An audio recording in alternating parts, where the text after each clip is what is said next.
Spags, the people have never gone this long without a Splash Play podcast, but today we are going to deliver the goods, aren't we? Oh, we're so excited to be back because apparently we missed the most newsworthy time period in NFL history, but we are going to dig into it with the 10 biggest free agency moves that you need to know about and all the ramifications therein. Pete and I are also going to catch up on our spring breaks. Pete went to Hawaii. I had a baby all by myself. So let's hit that intro and get right into it.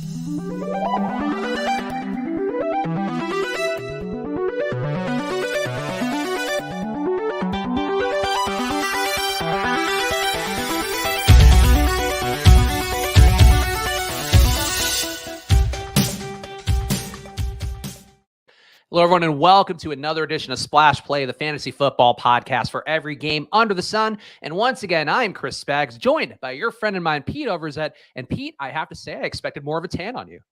I expected you not to throw your partner under the bus saying that you had a baby on your own. So I guess we're off to an even start. I suppose that's a fair way to look at it, but we had a lot going on in our spring break as we talked about in that cold open, but let's just get into the plugs real fast here. Of course, we are presented by Football Outsiders, so go get FO Plus today over at footballoutsiders.com/subscribe. Lots of great data going on, lots of great previews of the USFL going on, which we are going to dig into on this show as well in the coming weeks, but also FO draft content's been really strong, FO free agency, doing a lot of stuff on the content side of things to help make sense of, again, the busiest free agency period or offseason period the NFL has had in recent memory, maybe ever. So go check out footballoutsiders.com right now. Lots of great stuff, whether you're going for free or taking the paid option at footballoutsiders.com/subscribe. And also make sure you are subscribed to Pete's channel, and also go subscribe to the Splash Play channel because we're going to make sure to be doing some love for both sides of the equation coming up in the coming months. We'll talk more about that in the future here, but go subscribe to both channels, give some likes on the videos. We need that love now more than ever. But Pete, people have been dying here, social media buzzing about. Tell us all about Hawaii. No, yeah, I can't talk about what a lovely time I had in Hawaii with no cares, no responsibilities, while you brought a child into the world. You texted me, or I texted you, congratulations. And I was a little disturbed that it seemed like you were maybe more excited about the engagement you were getting on Twitter than bringing a child into the world itself. Do you care to comment on that? It was more like, I know to play the hits with Pete. Pete knows that, like, you probably saw the likes on that. It's like Spags definitely like is stoked with the likes. It's honestly crazy to see the kind of support. Like, I personally replied, and Alex, my partner, thought I was a maniac for replying to every single person who tweeted me. But like, if people show the love, like, this isn't content. Like, this isn't me doing a fun viral bit. This is like my life. Like, there's Alex on the screen. You can see our little baby there, Luca, on the screen. And like, this is a big moment in my life of all the dads, very welcoming and excited to have a new dad in the tribe here. But a blessed little boy. And Pete, one thing I have to tell you, so I could talk about the whole labor process, but did you know that babies come out and they're just like gray little alien looking monsters? I mean, I knew that they were like wet. I didn't know that they were gray little alien monsters. Do fill me in, because I might have to tell my wife about this and that I'm having changes of thought. So he did come out with straight up gray. Then they get the color back over the period of time. Like, the blood flows in. They actually are getting oxygen instead of like getting the air and nutrients through the umbilical cord and all that. But yeah, definitely came out looking pretty gross. Looks a little bit less gross in this photo. Certainly less gross by the day. I posted a cute pic of me and Luca yesterday from my Instagram story if you want to see a more updated photo, which I look fantastic in, taken by Alex's dad. But very happy to have him in. And I will say, like, this is something where I don't want to do like all dad content all the time. If I do it, I'll do it somewhere separately. Like, people are following us for betting, for fantasy stuff. I know what the audience is. I'm not going to try to do that. But I do have to say, I learned a lot about parenting, Pete, that was horrifying. And I'll kind of take us through the journey a little bit. And I don't want to, again, we're going to get into the free agency stuff. We're going to talk NFL. It's a personal anecdote show. But for the people out there who are going to be a dad, if you are somebody who's pregnant right now with your partner, your wife, whatever the case may be, like, it is a lot more that you just don't hear about. We all have the kind of movie, TV show takes on things where it's like, oh, the water breaks and the woman is like horrified and the guy's like, oh, we got to get going. You pack your stuff. For us, we basically were on pins and needles for 3.5, 4 weeks because her OB told her that, Luca's going to come early and he's going to be here before his due date. Turned out that was not the case. ended up being that we had to induce labor because Alex's blood pressure went up a little bit. And basically what they do, Pete, is they pump you full of this chemical that your body naturally produces that makes the baby come out. It's called oxytocin in the body, pitocin in real life. And I'm saying this because somebody out there actually is probably going to matter to them. And we basically waited around for 20 hours the first day of just this chemical going in. Didn't work. So then they gave her a cervix softener because the cervix has to be soft for the baby to get through. I'm sorry, biology lessons for everybody out there. And basically then they manually broke her water. So they use like this little hook and it pops the water thing. The second that happened, it was like literal hours for Lucas to come. But it was like one of those things where Alex immediately, the most intense pain she said she's ever felt in her life when they break the water because the baby's then just pressing up, I guess, against her cervix. And the main thing is really, it sucks. Alex had the goal of not doing drugs for this, going all natural. She could not do it when the water was broken because, again, the agonizing pain that went on. And then, the baby comes out and there's some tearing, there's some blood, some shit that's not great. Thankfully, Alex had the best possible version of it because she's very fit, in really good shape. And she was attacking it like you do the pushing, and she was attacking it like when she does on the Peloton, basically, where she was like grabbing her legs, like going full bore like an athlete, pushed them out in 25 minutes flat, which they were like, might be the fastest time that a lot of these people had seen in the hospital. So kudos to Alex, applause to her. But it's just like, it was honestly like a nightmare, Pete. Like, it was like, you don't know when it's going to end. And then when it does end and you see, your partner, your wife or whatever, in so much pain, it's a lot of emotions coming together at once where you basically, as the guy, you can't do anything, but yet you have to do everything basically because that's just what it becomes. She basically is rendered completely feeble. I'm going to need a second to process that monologue. I don't check the show sheet, but was that on the show sheet? I mean, Spags, we're all going through something right now. I feel like I was in the delivery room with you guys after that story. Well, I mean, honestly, though, like I'm saying it because I do know from this audience, from just some of the replies I got from people, a lot of people who've either, new dads, newish dads, people who are pregnant right now. Like, I got to say, for both the female side, for the male side as well, like we do a lot talking about pregnancy and there's a lot of like nuance to it because people have their different experiences, a lot of variables, all that shit. But I have to say, like, you learn a lot more just going through it. And, you certainly build a lot more respect for your significant other throughout the process who has to do all the legwork. But like the guys too, like it sucks, man. Like, it's honestly was very stressful. Like, you feel powerless, but also you kind of have to do all the little stuff. And I was lucky that Alex said, basically go home, like sleep, because I need you to be functional, like, and be really good to do the stuff that we need to do. So we very much communicate and have divisions of labor in every other part of our relationship. So that's the case here. But like overall for pregnancy, Pete, like it is full bore ahead. And I cannot articulate enough the importance of, like, if you do this, make sure you're doing it with somebody that you are fully in sync with, because if you are not, there are so many gaps. So Steve, I think, sums it up pretty well. Double wrapping from now on. That is probably the move overall. Did you think about getting like a little baby onesie for Luca that said #1 free agent or something like that? The one that we actually put on him today, which immediately came off because they did, like, I guess at this hospital, and it might be every hospital, they do like a professional photographer comes in and then they try to sell you the photos on the way out, basically. So they took off his Scooby-Doo onesie was in fact the one that he had on, but then he like, they also get swaddled all the time. So he got swaddled in some sloth thing that put on. I personally don't care what he's like. He could be naked half the time, and I really, at this point, it doesn't matter. Like, whatever is going to be the easiest, like the path least resistance for all this, Pete, is what matters, not cute little meme content on his outfits.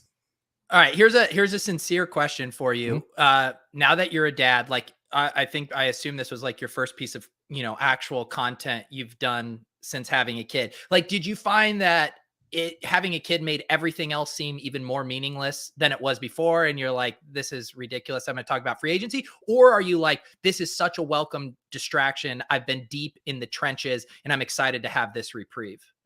I am excited to have this reprieve. I love doing content. Like, I was talking to some people, some of my old friends at Osmo, just kind of catching up on stuff over Twitter and just over text and all that. And like, I love doing content, candidly. And it's something I'm sure my bosses won't love to hear. The part that I'm not stoked about, because I'm not doing paternity leave now. I'm punting it to the summer, as we've talked about on the show. Going to be taking some time off in June so I can kind of, do the transition part when Alex is back at work. But like, the part I'm not excited for is like meaningless meetings. Like I'm not excited to have calls with people to just like do little minutia. Like I'm still replying to emails here and there because I'm trying, like my company's certainly understanding of the fact, like it's a lot of people who've had kids or both on the female side, the male side, all of that. So like they get it, but it's definitely one of those things where it's like, I just don't want to do a call about like video syndication. Like right now, like it's not the most native to me. Whereas this show has always been a fun reprieve for me. So I would say that's where I would shake out in that overall equation. Okay, that makes sense. And can you confirm this fact from our friend Ricky Beers? When you become a dad, your ding dong grows 2 inches. Facts. I mean, I would say if you're, on the smaller side, perhaps 2 for me, it's like, I honestly can't, if I got an erection right now, I probably would just faint immediately on the show. Okay. All right. That tells us everything we need to know. Getting more TMI from Spags. I will say if someone new stumbled across the show today, we do put timestamps down in the descriptions if you happen to want to skip over the play-by-play on the labor process. But all sincerity here, Spags, very excited for you guys and excited to hear more about baby Luca's journey. Yes, and I will do my best to not make it my entire brand, even though as I was texting with Pete, like I probably should lead every tweet with, as a dad, I feel. And like, and I could post whatever. It could be like a betting pick. It'll just get likes because dads just like supporting dads. And I think that's the cool part here. But yeah, I'm always happy if you are one of those people out there who's pregnant right now or about to go through this, feel free to hit me up. I'm happy to give my feedback and certainly try to, give the little bits of wisdom that I will get along the way as best I can, because it's tough, man. It's the biggest responsibility you'll ever have. And certainly I think all of us, if you are on this show and you're, in this audience or you're Pete or me, like we all just want to do the best we can for the next generation. So I'm excited to do it and excited to move on. Pete, tell me about Hawaii. Did you eat a pig with an apple in its mouth? We did. It was actually a topic of debate with Lauren and I whether if we wanted to do one of the like touristy luau things, and I was like, come on, let's just do it. There was one at our hotel that was, had nice ratings, and I think Lauren didn't enjoy it as much as I did because I just got hammered. And the sad thing about it is I just kind of enjoyed people watching more than the show itself. And like anywhere, I don't know, when you travel, New York especially, great place, Hawaii area, like incredible people watching. Just this unique blend of local and tourists. So yes, I had a good time at the luau. We did kind of like a nice blend of, one day we would just relax at the beach or the pool. The next day we'd go do hikes, go drive around, explore. So it was a nice balanced vacation. We were on Maui for all 10 days and got to see most of the island that we wanted to see, and food really good there. Yeah, I had definitely moments of doubt thinking, do I ever want to return to the mainland and do work? Or could I get away with just retiring and never doing anything again in my life? Ultimately, I do now feel refreshed and rejuvenated. And as some of our text messages today would indicate, I'm ready to tackle things again heading into this summer. Yeah, Pete is ready to grind for you guys on his YouTube channel. We're going to figure out the splash play parts of it as well. But I do have to say for you, Pete, like it seemed like a lovely vacation. Did you surf at all, by the way? I didn't.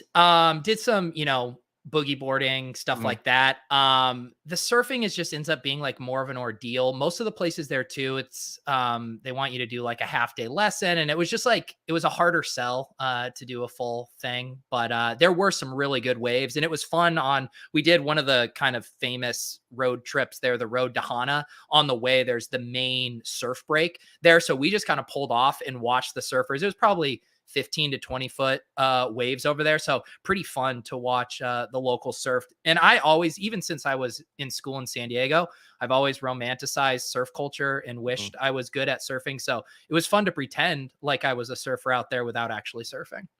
Yeah, I think that's the part, like, it seems like the most fun conceptually, but I would probably just fall over and over again or not even be able to stand up on the board. And I feel like that's embarrassing. I know that from paddleboarding, like even, and that's tough enough. So surfing seems like a different one, but I'm glad you had a nice time. Like I think all the photos, if you want to check Pete's profile, go check Yoverzed, of course, the very timely name that Pete has on Instagram. I felt like he took some nice photography, which I like whenever anybody's on vacation, I see like a nice beach break or a nice wave. I'm like, oh man, I got to go on vacation like tomorrow.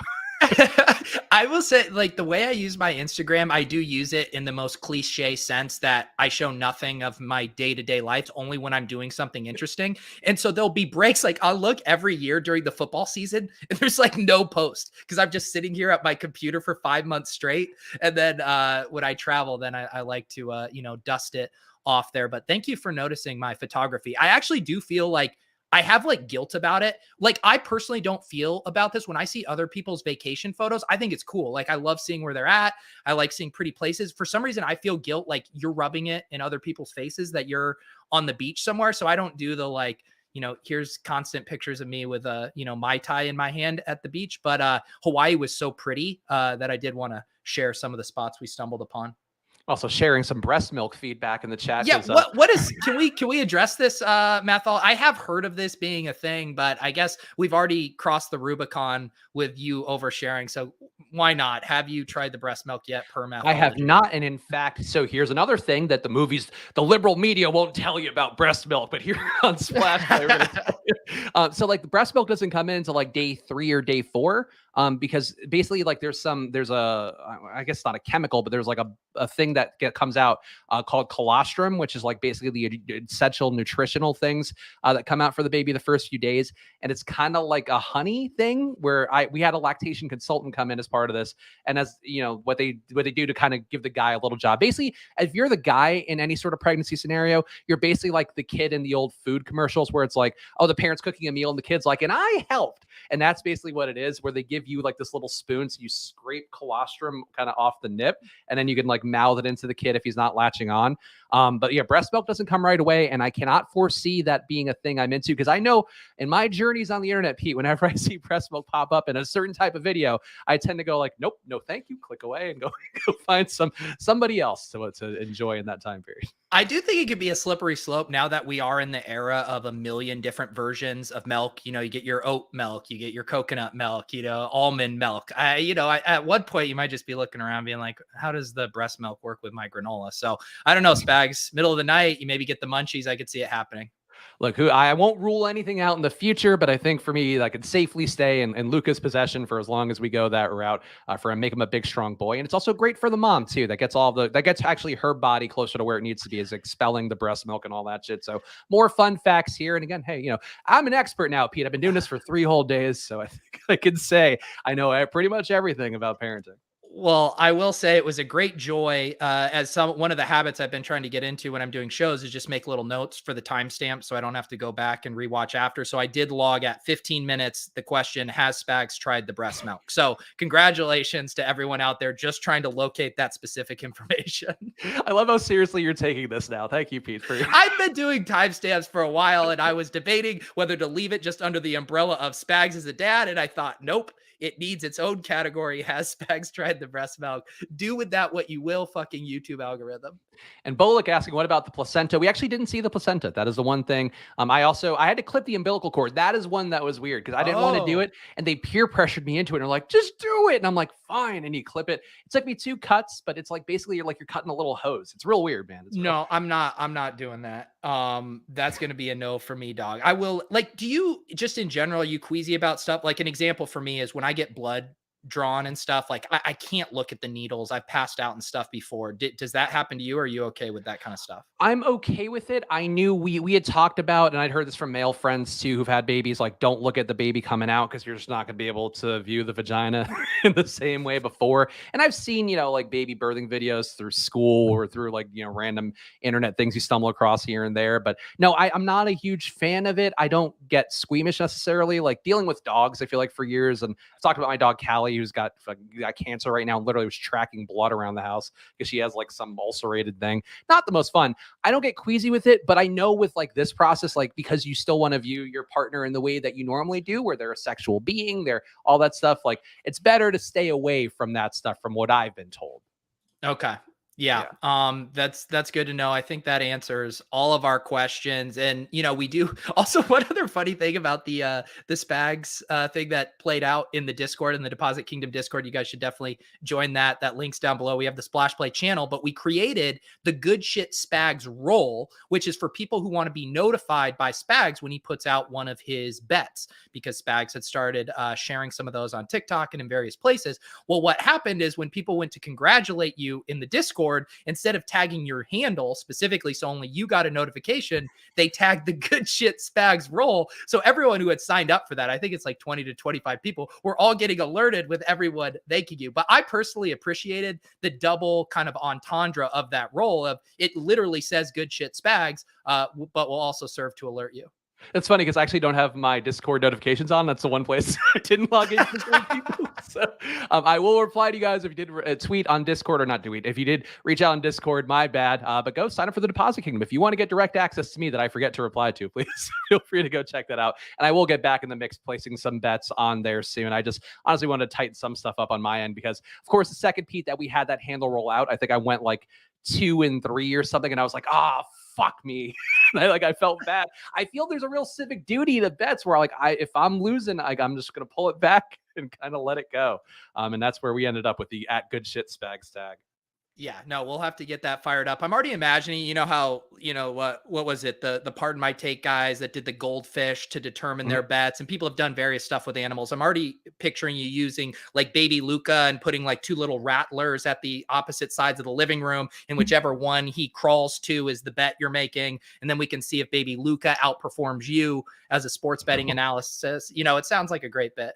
No, that sounds really like a win-win for me. And Rick, the last question we'll take here, why the name Luca is my question. Pete knows right away the one I was going to. The name Luca, we loved Luca overall. Luca with a C is like the most popular name right now. For me, though, I like Luka Doncic a lot. I think it'll be really cool for Luka to see somebody with his name on TV growing to be probably one of the greatest basketball players of all time, I think, over the next 10 years. So for me, it's kind of a win-win where we get to root for somebody. I think the name's going to be more popular. And then my hope is that through osmosis, that Luka my Luka becomes a better athlete just because there's another guy named Luka who's really good. And that's really the main logic there. Anything else we got to talk about here? I'm sure I'll talk about this more, but I hate the self-aggrandizing part of it because literally people have been doing this, Pete, for 7 million years. And I'm like, oh, and here's what fatherhood is all about within the last 72 hours. No, I just love going from you and I talking before the show, cold open, being like, this was the most insane free agency period that anyone can ever remember. However, here's 20 minutes on the birthing process.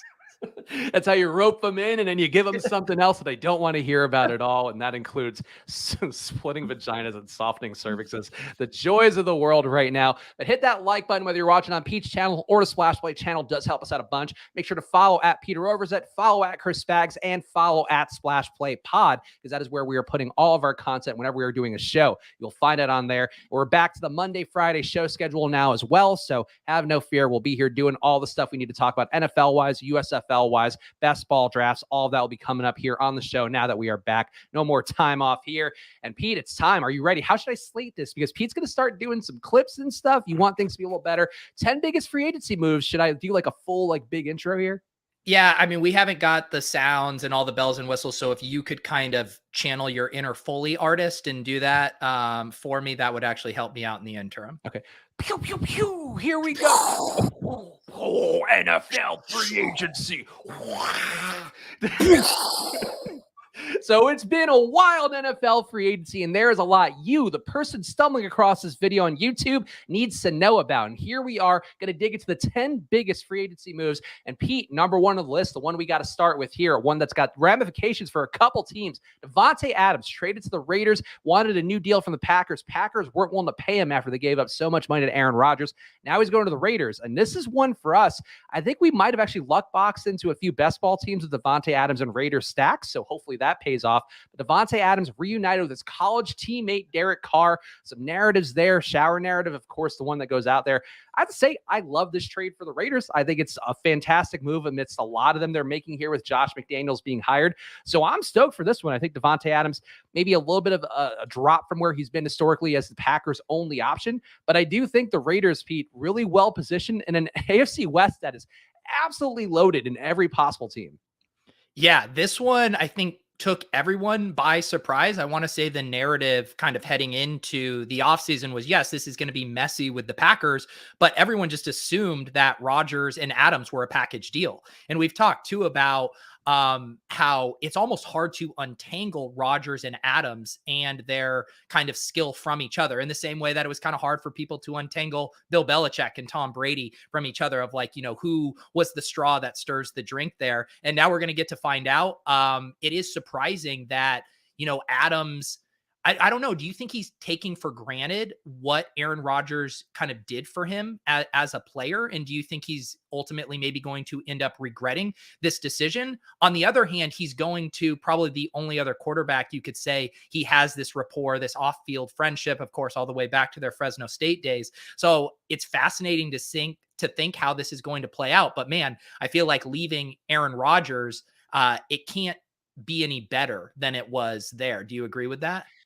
I think he made a move knowing more than we know on the outside. Like, I think there might have been more disharmony with how he viewed Aaron Rodgers and everything that went on this past year, which we've highlighted a lot in the show, the dramatics around Rodgers. Everybody's talked about, the Pat McAfee appearances, all that stuff, and how it's basically just become this nonstop drama cycle.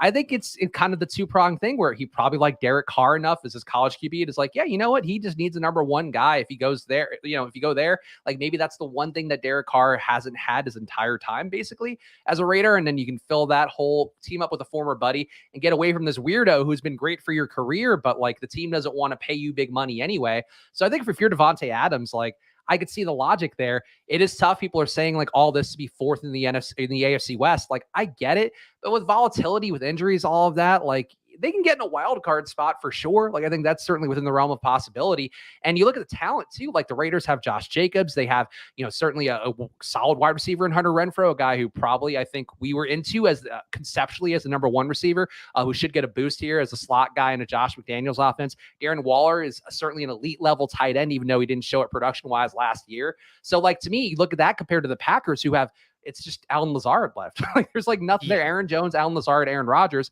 And if Davante Adams maybe thinks that Rodgers kind of luck boxed his way to last year or wasn't quite as good as the numbers bear it out, like I think if anything, this might be more telling about the Packers' future than it is the Raiders one, where I think he just went to his college buddy and it's going to be a good time for him and he knows he's going to get fed the ball. But ultimately, like maybe he just doesn't believe in the Packers as an organization. And at the end of the day, they wouldn't pay him. So like that's really probably the biggest thing. Yeah, quick aside, I did just double check our big board drafts that we have done on stream. We have drafted Derek Carr twice. I think we've done like 5 or 6 total drafts. We don't have any of the Davante Adams stacks. The one interesting one we do have, like, we had the Derek Carr with Darren Waller stack. And on that one, we did have AJ Dillon. So maybe we could spin zone this as, that team getting better. You remove Adams, AJ Dillon takes on maybe a bigger role, but we did not bink the free agency blind stack. Yeah. So I guess the question I would have for you, Pete, before we move on to our number 2 on the list, do you think that Davante Adams, is he a big stock drop here going to the Raiders? Is it stock even? Is it stock up potentially, even though he's got more targets to compete with? How are you viewing it? Yeah, the way I've been thinking about it, and kind of thinking through that tier of the top 5 or 6 wide receivers, I did kind of always view that as a tier. And I do think Kupp and Adams, and we'll obviously talk about Kupp in a sec as well, but I think they slide back a little bit in that tier. But to me, I still don't begrudge anyone how they want to kind of shuffle those up. And I do expect Davante Adams to still have a very large role and a good rapport with Derek Carr. But yeah, I do think it's safe to move him down a notch, and we might not just see quite the amount of red zone opportunities that we saw with Green Bay, but it will be fascinating to see how they use them, because I think you can argue, right, that he goes from having basically 0 legitimate target competition in Green Bay to legitimate target competition via Darren Waller and Hunter Renfrow, who have both proven themselves to be legit talent. So I think maybe that mitigates things. Maybe the Raiders offense just takes such a big leap that the pie gets big enough that all of those guys can eat. But do you envision one of Renfrow or Waller getting squeezed, with kind of the assumption that when Waller's healthy, he's been great? I think those guys actually, well, you can make the case for Renfro. I think he's stocked down a little bit just conceptually because the reason you would be buying in on him at his current ADP or the ADP he's been at a lot of the drafts we've done on this show would be that he was going to be the target, number one target there, getting the boost, maybe getting some Wes Welker, Julian Edelman, Danny Amendola style looks in that Josh McDaniels offense. I think you got to put him down a little bit, but for GPPs, like Hunter Renfro week to week will probably be a better play. Same thing, if you're playing the DraftKings, obviously, and this is looking much further ahead. Darren Waller also going to be a much better GPP play. I think the thing though, like with Adams, I don't know. I think I would keep his stock flat because I feel like the floor is still there. Like he's probably going to get you, 7 targets a game, 85-ish yards, and like the ceiling won't be there week to week quite as much. He's probably not going to have the 3 touchdown, potential to get 4 touchdown kind of days. But I think overall, like you're going to see him still get those targets, still certainly be the safety blanket. It's just going to make it a little more volatile in a way that I think makes it an interesting DFS team. So that's where I'd land with it. But I think, Pete, I don't know if you would want to do this. So we actually might have to go back to the team futures and go rank those again. But I feel like overall, like the Raiders, to me, if you can get some nice odds on them, like I know it's a tough division, but you're getting probably a lot less, juice on that bet overall, just because of like people don't think they have a shot. And this team talent-wise, like they have a shot. Josh Jacobs could be a really good workhorse back. And I feel like there's a lot of good things going now for the Raiders. Yeah, I feel like in a lot of ways are trying to kind of emulate what the Rams did, last year. And we've seen some of these teams that kind of push all in to make a Super Bowl run. And, like you said, the West is a tough division. The AFC is a tough conference, but I do really like these moves as far as you basically have 2 options with the Derek Carr type quarterbacks who aren't ever going to be top 7 or top 8 quarterbacks in the league. But if you surround them with enough talent, we have seen the potential for them to kind of sneak in a Super Bowl appearance here and there. So I think it's really interesting on that regard. And yeah, I guess circling back to the Packers thing, I mean, even think about, I was just thinking about the Bucs in the playoffs when they started kind of losing some of their wide receivers. And as great as Tom Brady is, how dysfunctional that offense looked without all the weapons. And I mean, this is going to be that to the max for Aaron Rodgers. Like, I do think he's a miracle worker and can elevate his teammates, but at a certain point, you do need some weapons, some playmakers. And I think it's going to be really, really tough for them. Although I do expect them to prioritize wide receiver heavily in this draft. Yeah, I think they have to get somebody young in there. Otherwise, this is going to be Alan Lazard and Amari Rodgers, and that's probably not going to be enough to keep Aaron Rodgers from grousing. Another big move here, number 2 on the list, Deshaun Watson goes to the Browns for 3 first-rounders. Gets a 5-year, $230 million guaranteed deal. Amari Cooper also on the way with a restructured contract that moves some of his money to signing bonus money. But the Deshaun Watson one, Pete, I feel like you got to touch a little bit on the legal things that are going on with him. Certainly 22 women accusing you of something, not the best. Even if you are one of those people who's siding with the, it's a cash grab thing. I get why people might view that, but ultimately, where there's smoke, there is some type of fire, whatever the case may be. But the guarantee deal, Pete, the Browns paid a premium price tag after reports where they were out of the running for Watson, ended up getting back in, ended up getting him. If you're the Browns, I get why you have to do it. The stickiness of kind of the perception here is one separate thing, but like overall talent-wise, even if he suspended 6 games, this is a massive win for the Browns. Like this is everything that he wanted to be. I know our guy Scott Spratt at Football Outsiders had, I think Deshaun Watson projected as his number 4 overall QB, assuming that he did have his full run of games. And it's just, this offense is going to be built around him. He's got a great running back there in Nick Chubb, Kareem Hunt coming back as well. I think this is a team in Cleveland that if they get Watson, if Watson somehow only gets suspended 2 games, Cleveland could be really sneaky here. So you got to like the move, even if it does feel a little bit gross. Yeah, it does. And with all of these conversations, we've had it over the years with Ray Rice and Tyreek Hill and all of these guys who do awful things. And then how we talk about them as far as fantasy assets, I always struggle with it. It's always something tough to untangle. Although I will say the way they structured this deal and as it might impact fantasy, I think is pretty relevant. He obviously still has the civil suits still ongoing, and it seems very likely he's going to get some form of an NFL suspension. And so how many games that is going to kind of determine how aggressive or excited you are about drafting him in various fantasy formats. I know I was listening to ETR's podcast. I think they've slotted him in as QB 10 right now, recognizing some uncertainty with that suspension. I do think if we found out he wasn't going to be suspended, he's pretty firmly, a QB 6, QB 7 type range, just right up there with kind of the Justin Herberts of the world. But yeah, and I think it also makes the Amari Cooper signing make so much more sense. There's also been rumors that Will Fuller is a package deal with Deshaun Watson. So you already include, one of the best run games, one of the best offensive lines in the league, getting a massive quarterback upgrade, getting an influx of wide receiver weapons. I mean, this is another team similar to the Raiders that can go from not making the playoffs to becoming a Super Bowl contender pretty quickly. So massive ramifications here. I thought what was bullshit was kind of Cleveland's long-winded PR statement that I needed a magnifying glass to read on Twitter, which was a lot of PR speak for saying, yeah, we know Watson is a bad guy, but we don't care because he makes our offense better, which is ultimately the takeaway from this signing by them. Yeah, I mean, kind of a surprise to me. I know the Falcons were the team rumored to be getting him, and we will talk about the Matt Ryan trade that happened right before the show coming up here in a few items. But I think it's a lot of weird things that went on with the Deshaun Watson one. At the end of the day, clearly, I think the guaranteed money, getting $235 million guaranteed, is a crazy one for a guy that didn't play in a year coming off of this. Perception-wise, you certainly get why the kind of people on Twitter who get angry about the stuff would be angry about it. But I feel like overall, fantasy-wise, you got to like the move. And Amari Cooper being a number one receiver, like we've seen him be effective in Dallas as well with guys like Michael Gallup, CeeDee Lamb taking away touches, certainly Zeke as well, continuing to get fed against all common sense and logic that we know of. Those are things that certainly held him back over the last few years. But I feel like Cooper in this spot, Pete, like really good wide receiver one. Certainly no Jarvis Landry there. Maybe he walks back some of the stuff he said about the Browns and ends up back a toe. I don't think he's signed anywhere yet. But I think for me, Cooper is a receiver that could make a really big bounce back here, maybe be undervalued. You got to like where he ended up overall and just him really being a true number one in this offense.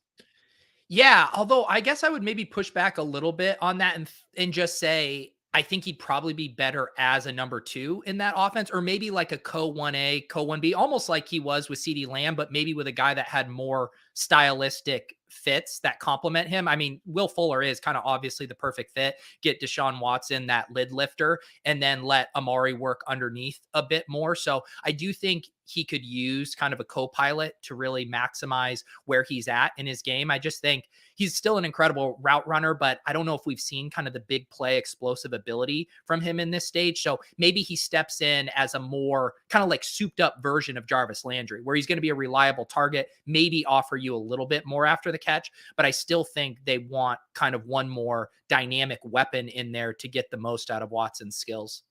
Okay, that's a reasonable way to look at it. Let's go on to number 3, Pete, where we do have the other big move that happened. Russell Wilson, QB's on the move, going to the Broncos, 2 firsts, 2 second-rounders, as well as a 5th-rounder. And Russell Wilson in this offense was one that I know when I was playing around on my slow underdog draft, which is my slow underdog best ball draft that's been going since, I think, 4 weeks ago now, 3 weeks ago. People really soaking up the time. Unfortunately, couldn't get there, but I was like, oh, can I quickly scramble and put this together? But unfortunately, Sutton and Judy had been gone.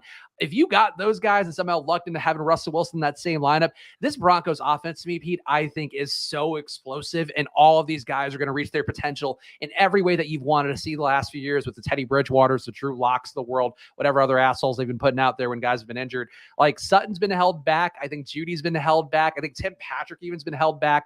Russ is in a fantastic position fantasy-wise. Overall, the head-to-heads with him and Herbert and going against Mahomes and going against this new-look Raiders team, the AFC West should be a ratings juggernaut, should be the best division to watch, should have the most fun games. I love everything about this trade, Pete, if you are the Broncos. And I think, too, we saw the odds for the Broncos being so high and kind of thought, oh, that must be the Aaron Rodgers thing, people thinking he's going there. Somebody must have known that they were in on Russell Wilson for early on, because they were a top 5 Super Bowl odds team when we reviewed it for way more than they should have been. But I absolutely love this move. This is fantastic for this team. Yeah, I'm very excited about it. And it is funny, like you said, that the market had to have known somehow, because every time we would pull up the odds, I swear we said it on Splash Play 3 to 4 times. How are the Broncos ahead of the Chargers in Super Bowl futures? It just made no sense. And it was like the market or someone who had been betting these futures a whale ahead of time knew that they were really likely to get a big upgrade at quarterback. Conventional wisdom is it would have been Aaron Rodgers. And so that I always thought it was like, oh, Aaron Rodgers, Davante Adams, this pipe dream. That goes off the table, and then boom, it's Russell Wilson. And I know there's some people out there that kind of think Russell Wilson might be cooked. I really don't think that. I think he was very much stunted by Pete Carroll, by what that offense wanted to do. We've seen a proof of concept of what it looks like when Russ cooks. It was the 2020 season at the first half where they were getting into all those shootouts. They had that incredible game against the Cowboys, I remember, because we won a GPP on tilt space with a Russ double stack. But I know with these weapons that he can kind of get back to that level. Cortland Sutton is a poor man's version of DK Metcalf. I think Jerry Jeudy could be even better than Tyler Lockett in the long term. And then it's the ancillary weapons where he really gets an upgrade. Of course, they lose Noah Fant in the trade, but Albert Akui-Bunam was one of the most exciting, second tight ends in the entire league. If you want to ever check out his measurables, you'll see what a freak athlete he is. And then the depth there, KJ Hamler, one of the best deep ball burners, Tim Patrick, who probably one of the more underrated wide receivers just because he just feels like such a boring name, but consistently produces. And we were talking about on Ship Chasing, I think last week, where he kind of feels like he'll be the David Moore for Russell Wilson, where he'll just randomly pop up for these, two big games, maybe the Doug Baldwin type, where it's like, how does this guy end up with 2 touchdowns here? But because Russ is getting them in the red zone and facilitating in a really good way, then everyone benefits. So yeah, I'm super excited about this team. Like you said, the AFC West shootouts are going to be awesome. And I'm strongly in the camp that Russ isn't cooked, and this is going to be a nice little late career renaissance for him. You got Ricky in the chat saying Russ is cooked. Bullock saying Hackett at head coach, and Green Bay being dead last in pace of play has me wondering how they'll impact the explosiveness of the offense. I think I get why people might have some questions, but I think at this point, it's like people believe in some of these really esoteric conspiracy theories, and it's like, what's more likely, like this very obvious thing you see laid out in front of you, or this like microscopic chance thing that somebody else is telling you could happen? Like, I think you look at that offense last year that Hackett had in Green Bay, certainly mitigated the risk of Aaron Rodgers for sure, keeping the pace of play a little more run. I think probably bodes well for Javonte Williams, whoever else I have at running back, whether that be Melvin Gordon or somebody else. We'll find out how the rest of the offseason goes for them. But I think for me in this spot, like Hackett really did put Aaron Rodgers in position to succeed. And that's the issue Seattle had, was that, to me, I love Pete Carroll. He gave me fantastic years in college. The fact that I was there for the USC run when I was there, like I'll never forget that. He is done as a coach. He is just a boomer coach that just the moment has passed. I think that's it for him. And I think he hasn't put Russ in position to succeed. And Hackett will do that, whatever that means, running the ball more, relying on that, or that means actually, just setting up the run to actually get passes that are going to be more effective than what Seattle was doing last year. I just don't see how this fails barring injury, Pete. And I feel like, to me, if there's a team that I would say could really win honestly, the Raiders too, like any of those teams can win that division, really. Like, I know we're all going to kind of plug the Chiefs in there, their revenge campaign, some big additions for them as well that I don't know if we're going to cover today, but I think adding Juju as a slot guy, replacing Byron Pringle with him, is a massive upgrade too. But like overall, this team could win the West, and it wouldn't shock me one bit. Yeah, and I don't know if this is a hot take or not too, but it might feel like a hot take just because Seattle has emphasized the run game for so long, but I feel like Javonte Williams, and whatever, Marshawn Lynch, but I feel like Javonte Williams might be the most versatile running back that Russ Wilson has ever played with as well, because they've always kind of messed with different configurations of like, oh, the CJ Prosise third down back and Carson as the hammer, or, oh, let's go with Carson as the quasi bell cow back, even though we don't love his pass catching chops quite as much. Whereas I do really think Javonte Williams gives them the flexibility to not tip their hand with what kind of plays they're running, which I think will help them out with the play action, and not to mention just his kind of explosiveness. I just really think that offense in general is going to take a leap, and having a good running back won't be a stranger for Russ Wilson, but I think he'll very much enjoy Javonte's flexibility and versatility. Yeah, Javonte, the pass catching is a difference. Like Marshawn Lynch was very good, obviously, certainly would continue to get those yards between the tackles whenever he could, and would certainly break a 75-yard or whenever you least expect it, but he wasn't catching passes. Like Javonte can really do a good job of that. We've seen that this year. That was really his role until he kind of showed that he can take a little more away from Melvin Gordon. But I think in this spot, Javonte, second year as well, always a gigantic jump for skill position guys. There's just a lot of great stuff that I think Denver has in front of them. So if you are a Broncos fan, and I know, Pete, at one point in your life you were. Actually, is this enough to get you back on Broncos fandom? Because really fun team with a young running back that you have loved and held up in high esteem for a while. Is that enough to get you back? I mean, I am just so broken. Like, I'm very excited about this version of the Broncos, but it's all from a fantasy perspective, just all from a more points in games perspective. I will not, be specifically tuning into Broncos games more than I would have other than what they put on my red zone screen. I guess the true litmus test is, if they're in prime time, would I go out of my way to watch more of the game in full? And I'm a broken man because the answer is no.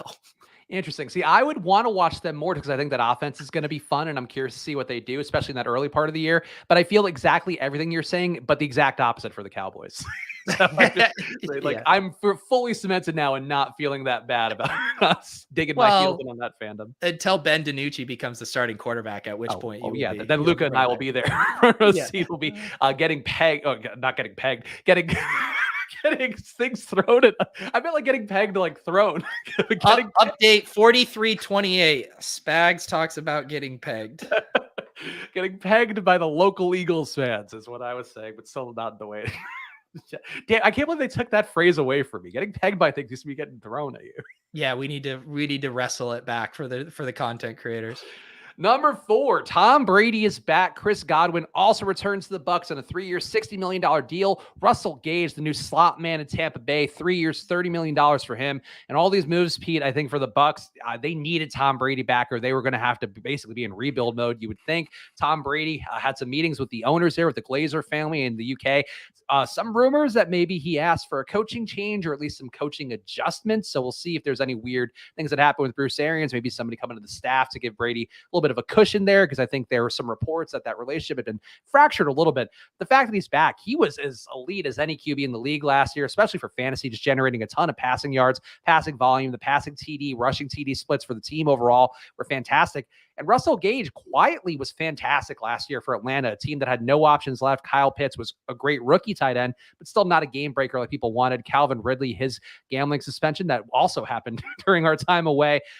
Ridiculous situation there, but one that certainly Russell Gage took advantage of last year. And in the spot, Pete, I think he's a really good replacement for Antonio Brown. You could move him and Godwin around the formations as well. Overall, I feel like win-wins all around for the Bucs, and getting Tom Brady back, probably with a little bit of a fire lit under his ass. I feel like a good situation for the Bucs, and one that I don't know who takes them down in the NFC South by any stretch.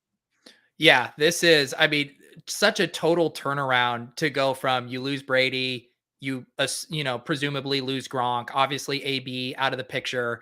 You're trying to figure out who your quarterback's going to be. Mike Evans is getting older, Chris Godwin coming off the injury, and you're like, this team could be a bottom 5 team in the league. Like if they don't, pull off a miracle shot here, and then they get that miracle shot, Brady coming back, and the Russell Gage signing is really good, both as just what he can do for them in 3 wide receiver sets, but also as a hedge against Godwin's health. And I know they gave Godwin a big extension because they believe in him long-term, but I think it's safe to say that, he might be slow going to start the season, might not quite be ready yet. And we know Russell Gage can come in, and doesn't Russell Gage just strike you as the kind of guy that can just soak up 8 to 9 targets from Brady on a regular basis and we won't even bat an eye at it?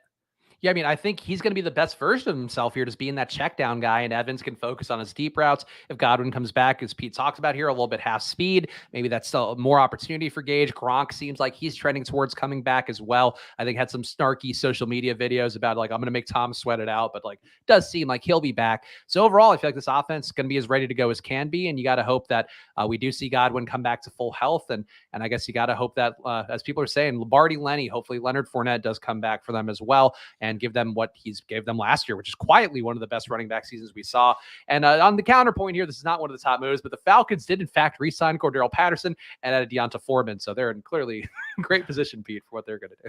Yeah, I mean, they needed Patterson to re-sign because it's basically him and Pitts are the only viable playmakers on their offense right now. The Lombardi Lenny stuff is interesting. Everyone referring to him meeting with the Patriots this week, which is kind of such a bizarre fit. Obviously Lenny trying to, capitalize on his good play to get one more big contract. But not a great fit on New England, where they already have lots of talented players. I assume if he signed with them, he'd take on more of a pass catching role. Maybe he kind of takes over, the James White stuff for them on third downs, pass protection, but hard to imagine even him as a runner supplanting what Damian Harris and Ramondre Stevenson can do between the tackles. I just think they're better interior runners than him at this point. So I don't know. It doesn't seem to make sense. It does seem like the best fit for him would be back in Tampa Bay. But that said, I mean, running back is so replaceable and meaningless that I'm pretty sure the Bucs, whether through the draft, whether through another signing, they'll be fine getting some other running backs in there, even with how good Lenny was. I don't think this team lives and dies by Uncle Lenny. Also, the Pats, for the record, did bring back James White and also signed Ty Montgomery. So I think they have more than enough pass catchers there, in addition to having Harris and Stevenson, who's shown the ability to catch passes. So I don't know New England's doing. I'm sure I know the Boston, New England area fans have been more than unhappy, but I think overall, I don't know why they would possibly sign Fournette other than just to do the New England thing that nobody else wants to do. Yeah, I actually did see a funny tweet earlier today. If I can find it here, I'll pull it up here from Daddy's Home FF. He said, according to sources close to the team, my mechanic who lives 5 minutes from Foxborough Stadium, there is no effing way that Billy B is going to sign that running back from Tampa. He's just messing with Tommy for shits and giggles. And this honestly seems like reasonable logic, because otherwise the signing doesn't make sense to me either. I'll say pretty good bit. If that were the case. Yeah. I would support that one. Number 5 on the list, the one that happened right before the show, Matt Ryan traded to the Colts for a 3rd-round pick. Seems like low draft capital for a guy that's actually been pretty solid. Certainly in terms of what he brought to Atlanta, stability. I know a lot of people, frankly, in a way that always has some weird connotations, but I did see a lot of people tweeting about the class act that Matt Ryan is overall handling this Deshaun Watson situation in this particular go-around, handling whatever the team has done, really leaving him with no weapons, no backup plan replacement here for what happened with Calvin Ridley last year and what's happening with him going into this year. Matt Ryan, I felt like deserved better. And quite frankly, for the Colts, gigantic upgrade from Carson Wentz. Matt Ryan being there, they're going to protect him. They're going to keep him in the pocket. Michael Pittman, to me, is probably going to be underdrafted relative to whatever ADP he's had the last few weeks. I think you got to bump him up a good amount. I feel like overall, Pete, this Matt Ryan move is one that, I mean, he's going to love having Jonathan Taylor in that backfield. He's going to love what Frank Reich does schematically overall. He's going to love having Pittman there. I'm sure he can, if T.Y. Hilton's there for next year, going to probably throw him some decent deep balls to give T.Y. at least a chance to make some plays. Paris Campbell, whoever else is left there. I think this is a really great move for all sides as well. And really, I think the summary to me for all these moves that we're talking about, people making these QB moves have made really sharp ones. And the Colts here, I think, just a huge upgrade, sending Carson Wentz to Washington and bringing in Matt Ryan. Yeah, I agree with those takes. Like on the one hand, you kind of wonder if the Colts should just pull the Band-Aid off and start to rebuild for the future and try to find their QB of the future. Just because they do have lots of young talent in Jonathan Taylor, in Michael Pittman. On the other hand, you can make a case that they are built to win now with that good offensive line, that good running game. And Matt Ryan can slide in there and do all the things that Carson Wentz couldn't do, mainly not make back-breaking mistakes at inopportune times. So Matt Ryan at this stage in his career, he isn't, I don't think he's an elevator at this point, an elevator of talent around him, but can he get the ball to Michael Pittman? Can he march down the field? Can he limit mistakes? I think totally. So I do think this is the kind of offense that the Falcons were wanting to run when they signed Wentz. And they're like, maybe we run it back with a souped up version of Carson Wentz, which that's kind of what Matt Ryan is at this point in his career. I'd still like to see them and any team in this kind of spot continue to try to stockpile quarterbacks, whether that is through the draft, whether that's through free agency or whatever, because, Matt Ryan, we want to talk about Russell Wilson being cooked. I'm more inclined to say Matt Ryan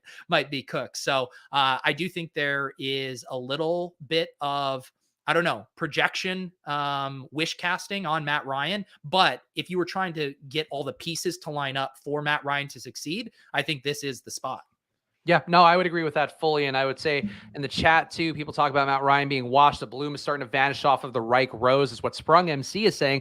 I just don't see it that way. I think he certainly vouched for Carson Wentz and then quickly realized his mistake and tried to correct it. Like, I'm not going to throw as given this episode, probably not the right expression. I'm not going to throw the baby out with the bathwater with this one. I'm not going to throw any babies out with bathwater, but the Frank Reich one, especially, like, he vouched for a guy that he had a good track record with. Then this guy was in the locker room. The teammates didn't seem to like him. Reich himself didn't seem to like him. So, like, Carson Wentz has changed in some way. And I feel like that's the most relatable part here, where, like, as human beings, for the most part, we should all kind of have some sympathy for Frank Reich here, where he vouched for a guy that he worked with in the past, brought him in, and ended up being not the guy that he thought he was. Like, that sucks for Frank Reich, but I don't think that makes me think Frank Reich is any less of a genius here. Like, Jonathan Taylor is an absolute monster, and that's not all Jonathan Taylor. Yeah, no, and Warren Sharp here kind of gave a little rundown here that the Colts added Matt Ryan, lost Carson Wentz, weren't forced to extend Ryan's deal, gained a third that may turn into a second, made Atlanta eat over 40 million in dead cap space, the largest in NFL history, and lowered Ryan's 2022 cap hit to 28 million, less than Carson Wentz. So they were basically able to get completely out from under everything, both financially while upgrading their quarterback spot. I mean, this is a great move for the organization on that front. Yeah, and I feel like culturally too, Matt Ryan, there's nothing that anybody in Atlanta could say that's bad about what he did for the community there, for the team there. Having him in Indianapolis as well, a leader. Like, I think they're a team that, as long as they get into the playoffs and don't lose the last game to the Jaguars like they did this year, you've got to think that they're going to be able to make a run if they can put all the pieces together. And as we talked about, just got to stay healthy. That is the main thing. Number 6 on the list, we got Allen Robinson to the Rams for 3 years, 46.5 mil. Robert Woods gets traded to the Titans for a 6th rounder in that process, Pete, which kind of surprised me. I guess I thought they would roll in with him as the number 3 and let Van Jefferson get some work, and Woods can get back to speed. But reportedly, Woods is trending towards being back in time for training camp, or at least the start of the season, with his ACL tear from last year. So we'll see if he can get back and be that solid number 2 for Tennessee. For the Rams, Pete, I feel like this is kind of I wouldn't say a reach. Like, I like Allen Robinson. I think he certainly has shown the ability in the past. He's the kind of receiver I like, who just goes up and gets jump balls and get downfield and just make the most with really inaccurate QBs. And he's never had a good QB, Pete. So having Matthew Stafford also on a gigantic new contract, probably going to be good for him. I just don't know that you can say this with the most confidence, given what we saw last year with Darnell Mooney really cementing himself as a wide receiver 1. Robinson going through the motions. I don't know if Robinson should be washed. He's young enough that he shouldn't be. But overall, like, I feel like he'll be perfectly fine here. I just don't know that this is like a marquee acquisition. I'd rather just kind of see Van Jefferson do more, them get a rookie in, or just keep feeding Cooper Kupp more, given that nobody can defend him no matter what they do. Yeah, I think it's probably better for Allen Robinson than it is for the Rams themselves, like you said, because they did have lots of options there. On the other hand, though, with both Robert Woods and Odell Beckham coming off of injury, having contract concerns, like, this kind of shores up the number 2 spot for them without any question marks. Now they know if Odell doesn't come back that they can roll with Kupp, Allen Robinson, and Van Jefferson, which I think, as far as their skill set, still works pretty well. If you have Allen Robinson on the outside, you have Kupp then kind of sliding in and running most of his snaps from the slot, and then Van Jefferson still as kind of the outside burner there. So I think it makes sense. And in the same way that they were starting to target Odell Beckham a lot in the red zone, I do think Allen Robinson has shown that he has the skill set to be a big red zone presence. So I think it makes sense for all parties. And this is kind of the last straw for Allen Robinson, right? Because we've kind of done the thing with Allen Robinson has never played with a good quarterback. He had his Blake Bortles to start his career in Jacksonville, and then got the Andy Dalton years. And then we all got excited. Oh, Justin Fields, this is going to finally be it. That never materialized. And we can debate whether that was because of Fields or the franchise's handling of Fields. But now he has a legitimate good quarterback who can get him the ball in the red zone. They'll have plenty of red zone opportunities. He will have Cooper Kupp drawing attention away from him. This is kind of a put up or shut up situation for Allen Robinson. Yep, I would agree fully. You're going to have a QB who's going to force that ball downfield. Allen Robinson's game has been making the most, as we talked about, of those downfield throws. So if he can't make it happen with Matthew Stafford, if he loses some reps to Van Jefferson, if he loses some reps to Odell, if they re-sign him, which is some of the rumors out there, they might get him on the cheap here, let him rehab, and then see if he can make another run for a better contract, I guess. But Allen Robinson's in tow, and he's probably worth drafting right now. I know when I saw that news again in this endless slow draft that is going on Underdog right now for me, I saw that news, had Allen Robinson, took him out, just a flyer on him on the hopes he would go somewhere good, and ended up getting that signing. So that made me feel good about his stock, made me feel like I got him as a value. So I think it's still a good move for Allen Robinson, but as Pete said there, maybe not as great of a move for the Rams as it could have been. Number 7 on the list, actually, we got a Derek there. F. Malden, I guess, Pete. We just got to get the mentions in because he is super chatting. He is super chatting. We aren't throwing any water out with the babies, just water out by itself. Just to be clear, thank you as always, Derek, for your commitment to tipping this show under the guise of hating Malden. We appreciate you. Malden, Massachusetts, America's least favorite city. So we say here on Splash Play. Number 7, a crowded Dolphins backfield. Chase Edmonds and Raheem Mostert added to the new offense here that Mike McDaniel is going to be bringing to tow. A lot of expectations. He'll be doing a lot of the same concepts that we saw Kyle Shanahan and the team do in San Francisco, because McDaniel was the offensive coordinator over there. This spot overall, Pete, I have to assume, actually, I don't know this answer. Is Patrick Laird still under contract? Is the question I have. Yeah, so he was a restricted free agent that turned into a free agent because he didn't get a new contract yet. So it's TBD to see Mhm. where Laird ends up. I still think it might be likely that he stays within the organization, whether that's on the practice squad or whether his special teams role creates a spot for him still on the 53 man. So TBD on that. But this definitely marks a shift in how the Dolphins have handled running backs over the past few years. Basically, since they've had their kind of rebuild, they have not prioritized investing in the running back position at all. And we saw that with, Gaskin and these undrafted free agents. They got guys for free or cheap in the draft or in trades like Lynn Bowden from the Raiders. And so this is the first time that they've actually spent some money here on Chase Edmonds and free agency, Mostert as well. So I think this is definitely a new era for how the front office and probably specifically Mike McDaniel is thinking about the running back room. I think we're going to see lots of shades of a 49ers backfield here, which is going to be, 3-4 guys potentially in the mix, all serving different roles, leading itself to a hot hand thing. And I think it makes it pretty tricky for season long fantasy on how you want to approach this. For best ball, I think it becomes pretty easy as far as taking the cheaper guy in these backfields, which has kind of been how you've played the San Francisco backfield over the years. So immediately I'm kind of most interested in Mostert. I think people have kind of written him off for being so injury prone, but when he has been healthy, he's been a run to daylight kind of guy and still pretty explosive. I would hope, even coming off an injury. So yeah, I think Edmonds will be the more permanent fixture in the backfield, working in on most of the passing downs. But I think it's going to be a little bit messy as far as knowing who to start in fantasy.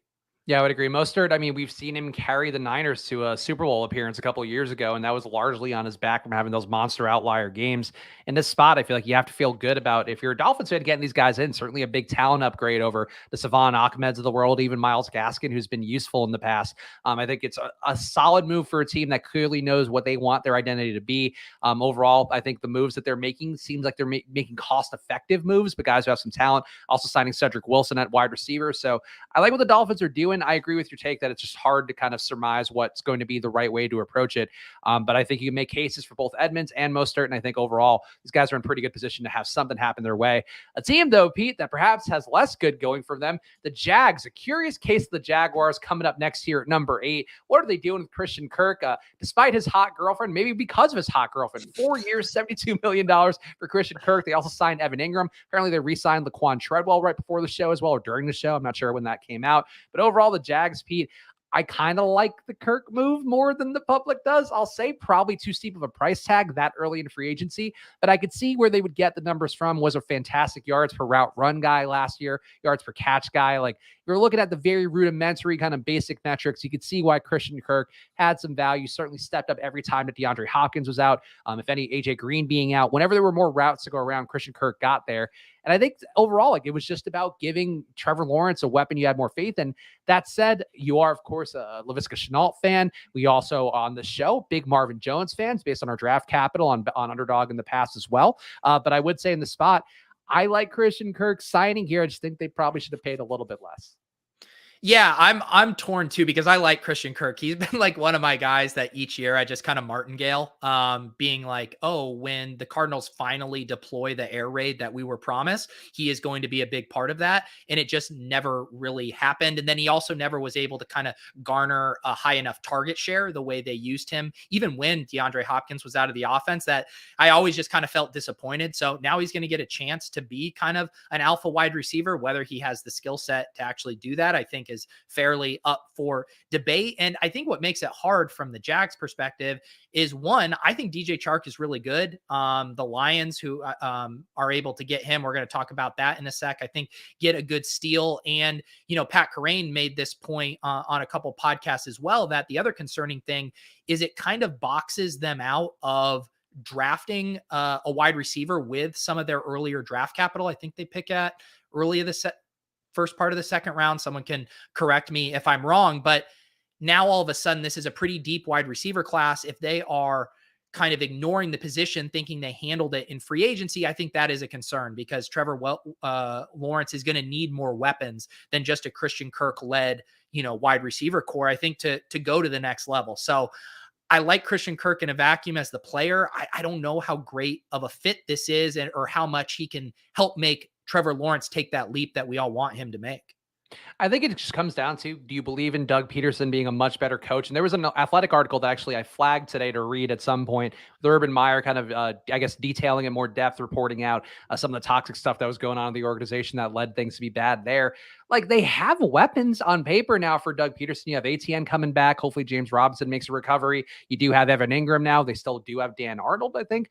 So there should be something there that, like, you know, they can make a 2 tight end set. Evan Ingram, either way, even if they got rid of Arnold, Ingram has been good in the past, even though he hasn't been that great for the Giants lately. And then you have Visca, you have Marvin Jones. Like, this is a team that has enough weapons to be functional for Trevor Lawrence. And I think that's probably the goal, is you just get Trevor Lawrence to competency, and then hopefully you can upgrade some positions. But I think overall, like, you could have brought back DJ Chark for much cheaper. That's the part that sort of does spook me off. But overall, if you're making Trevor Lawrence better, like, that's the end goal at the end of the day for everything. And I think overall, like, Trevor Lawrence, Christian Kirk stacks, like, I think kind of interesting overall. Yeah, I think it's interesting. It's just hard to see, you know, there were, I know too, when we were doing the Omni fantasy drafts with Ben Gretch and looking at NFL futures bets and picking NFL teams, and there was a lot of chatter around who could be the team this year that, you know, kind of becomes this year's Bengals and has that kind of recipe. And, you know, 2 teams that were thrown out, the Chargers a little bit more logically, but then more aspirationally, the Jags, just having that rookie quarterback who struggled, but maybe he takes the leap.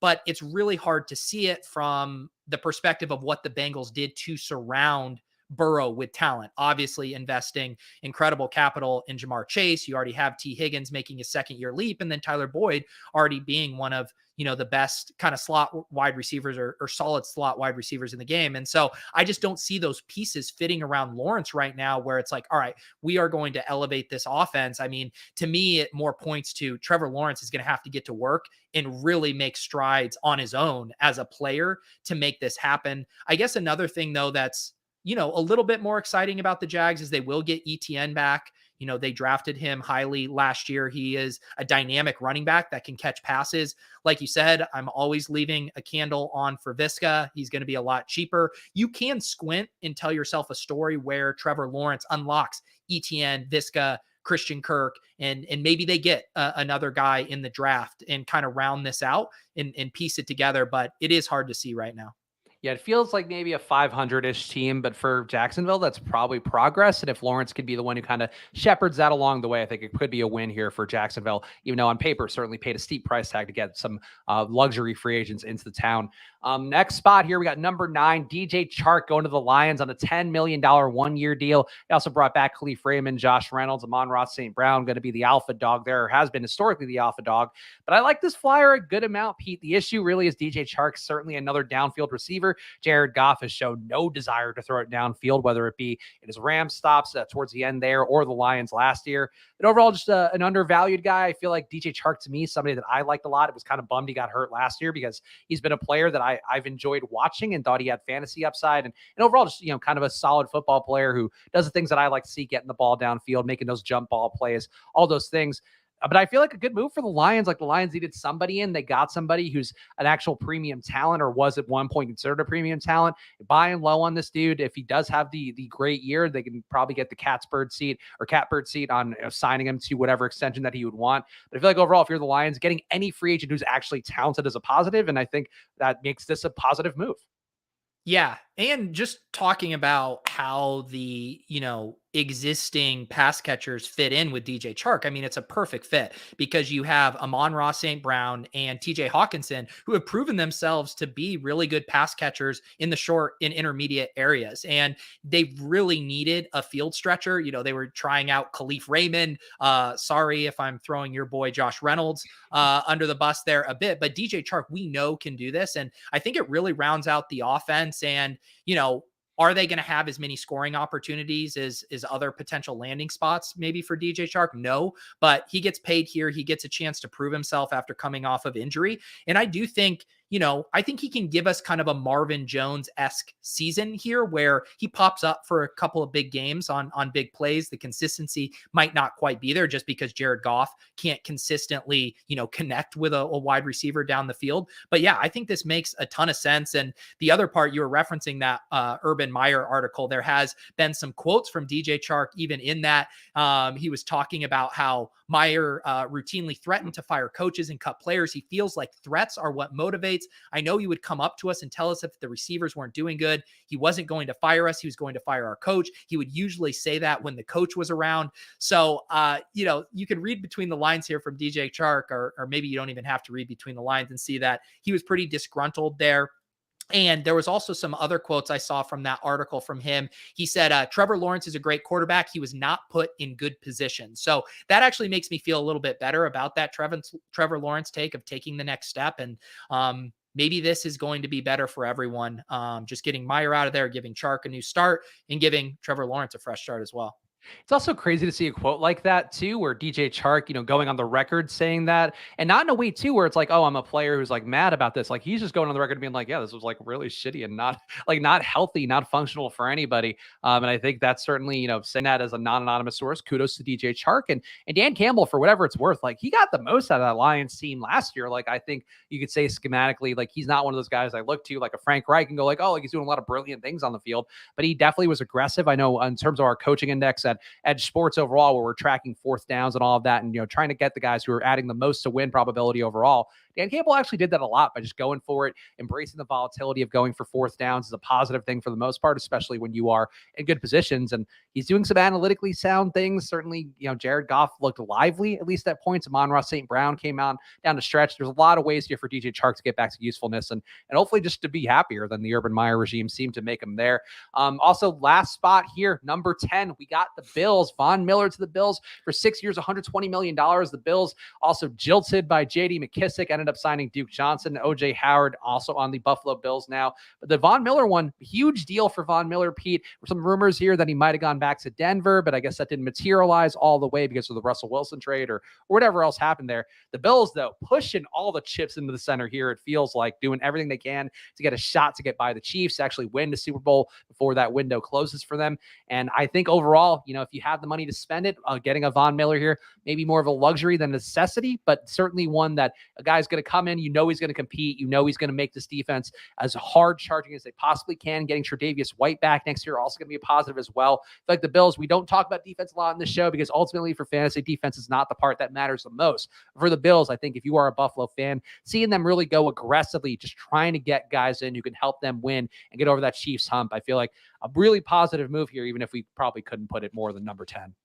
Yeah, I just want people to know I did this just to throw all the IDP bros, the defensive film guys a bone here, being like, yes, I do realize defensive players also, change teams during free agency here. You could talk about JC Jackson, some other things the Chargers did with Khalil Mack, yada, yada. So I thought this could just be a catch-all number 10 to talk about defensive stuff, of which I have zero takes other than the Bills really loading up here. And I think getting all the pieces to become an even more legit Super Bowl contender than they were last year. I still kind of think they were the best team heading into the playoffs last year, and adding even more of a pass rush, I think just, makes them all the more scarier heading into the playoffs. It kind of is reminiscent to me a bit of what the Bucs were able to do the year they won the Super Bowl, where the offense is already humming. And then all of a sudden that pass rush is really, what wins you the Super Bowl as well. And that famous game against the Chiefs, getting to Mahomes. So I think they have all the pieces in place to be the Super Bowl favorite again.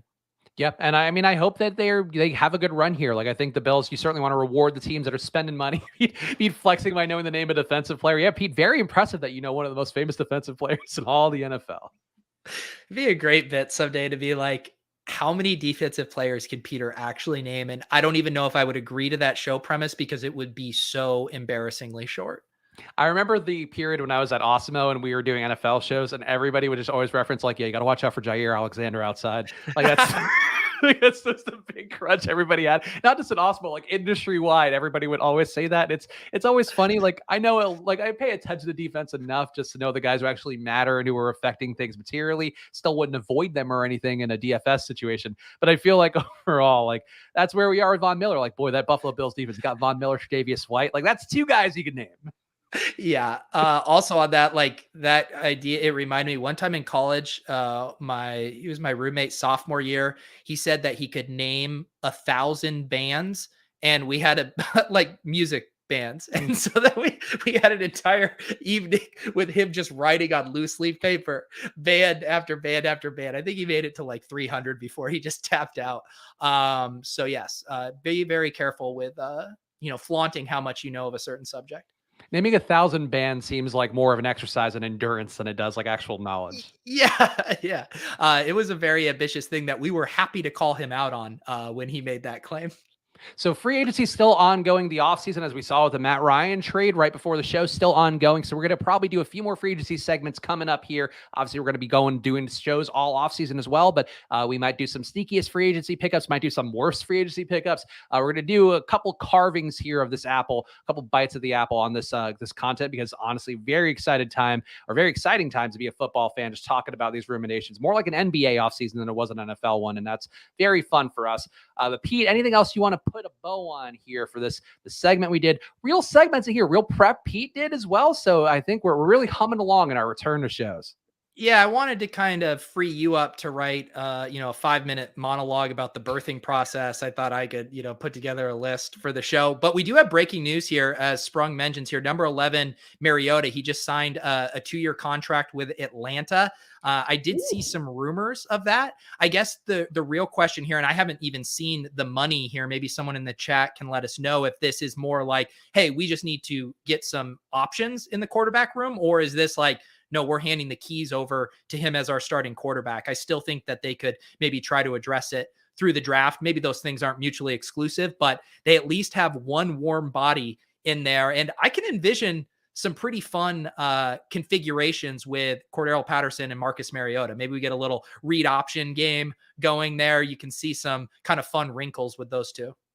Also, they are the 8th overall pick this year, so maybe Malik Willis a spot there if you are. I know Pete and I were talking about maybe having some people on to do some draft betting, some prop betting around that stuff.